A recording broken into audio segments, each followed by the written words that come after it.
J'explique ce qu'est la nostalgie et ses différents types: nostalgie du passé, nostalgie anticipatoire, nostalgie individuelle et collective. Les souvenirs nostalgiques correspondent souvent à des moments importants pour nous. La nostalgie peut avoir des effets positifs, notamment sur l'isolement social, la conscience de soi et la douleur. Elle renforce également l'identité et la cohésion d'un groupe social. En me projetant dans le passé, mon cerveau me rappelle ce qui est important pour moi et à quel groupe social j'appartiens, ce qui renforce mon sentiment d'appartenance et me permet de rétablir mon état de base, homéostasie.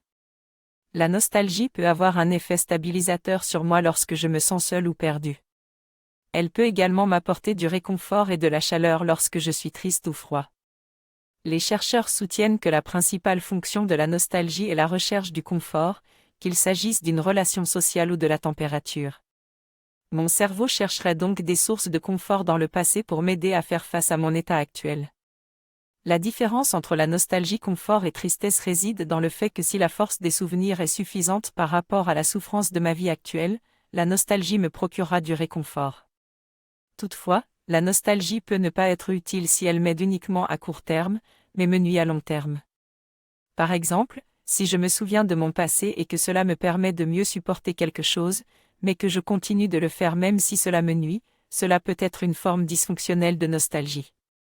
Finalement, la nostalgie ne peut être utile que si elle me permet d'agir et de sortir de ma situation actuelle.